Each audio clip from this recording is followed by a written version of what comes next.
السلام علیکم، پلیز میرے چینل کو سبسکرائب کر دیں تاکہ آپ کو اچھی سٹوریاں سننے کو ملے۔ میاں بیوی زندگی کی گاڑی کے دو پہیے ہیں اور مل کر دکھ سکھ میں ساتھ چلتے ہیں، مگر بعض اوقات یہ ساتھ بوجھ بن جاتا ہے اور جلد بازی میں کوئی افریق ایسا فیصلہ کر بیٹھتا ہے جو نہ صرف میاں بیوی بلکہ آئندہ نسل کی زندگیوں کو بھی متاثر کرتا ہے۔ یہ بھی ایسی ہی ایک خاتون کی سچی کہانی ہے جو شوہر سے اختلافات کے باعث اس سے الگ ہونے کا فیصلہ کر چکی تھی۔ یہ لیں بی بی یہاں اپنے دستخط کر دیں۔ وکیل نے ایک خانے کی طرف اشارہ کرتے ہوئے اس کے سامنے قلم اور طلاق کے پیپر رکھ دیے۔ اس نے آنکھیں اٹھا کر وکیل کی طرف دیکھا اور پھر گود میں رکھے ہاتھوں کے ناخنوں کو کھروچنے لگی، جو کہ اس کے اندر اضطراری کیفیت کی علامت تھی۔ اس کی یہ کیفیت دکھ کر صاف ظاہر تھا کہ وہ فیصلہ کر لینے کے باوجود بھی ذہنی طور پر پریشان ہے۔ اب جب تک اس پیپر پر دستخط کریں تب تک میں اپنے کلائنٹ کو ایک سمجھا آؤں۔ وکیل یہ کہتا ہوا کمرے سے جانے لگا، پھر رک کر بولا، آپ بے فکر رہیں، انشاءاللہ پہلی پیشی پر ہی فیصلہ آپ کے حق میں ہو جائے گا۔ یہ کہتے ہوئے وہ آفس سے باہر نکل گیا اور وہ یہ سوچنے لگی کہ کیا فیصلہ اس کے حق میں ہوگا یا اس کے خلاف۔ وہ کیس تو شاید جیت جائے گی مگر اپنا سب کچھ ہار بھی تو دے گی۔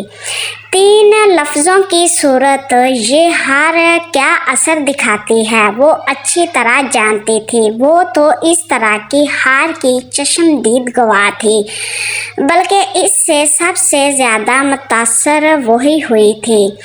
میں تمہیں طلاق دیتا ہوں۔ 3 بار دہرائے جانے والے ان لفظوں نے اس سے کیا کچھ چھین لیا تھا۔ اس وقت اس کا ننھا سا ذہن ان لفظوں کی حقیقت سمجھنے سے قاصر تھا۔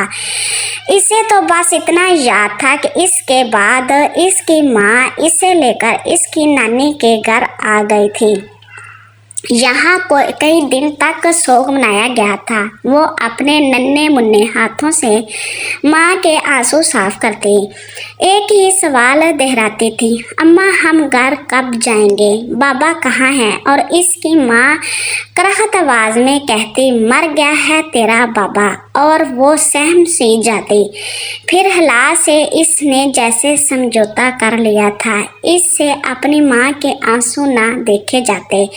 اس کے ننھے ذہن نے ایک ہی فیصلہ کیا کہ اس کے بابا ظالم ہیں، اس کی ماں انہی کی وجہ سے رو رہی ہے۔ اس باپ سے نفرت ہو گئی۔ وہ اسکول جانے لگی، اس سے سب اچھے لگنے لگا۔ حالات کے تھپڑوں نے اسے ننھی عمر میں سمجھدار بنا دیا تھا۔ ایک روز اسکول سے گھر آئی تو سب اس کے منتظر تھے۔ کچھ اجنبی لوگ نانی کے گھر بیٹھے تھے۔ یہ لو آ گئی زاہدہ کی بیٹی۔ نانی نے اسے ان لوگوں کے سامنے کیا تو وہ پیچھے ہٹنے لگی۔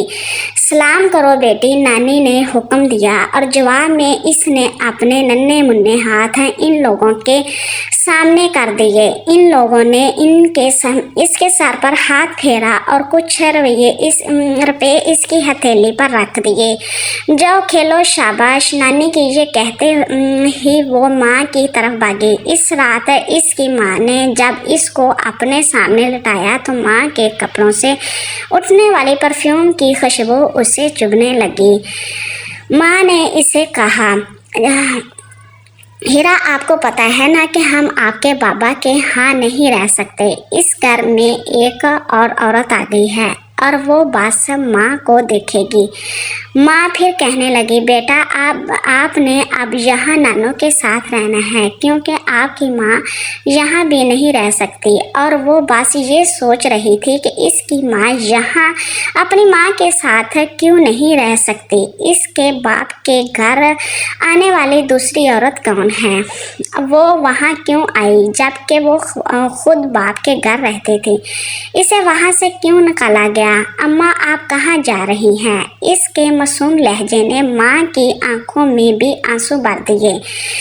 ایک اور گھر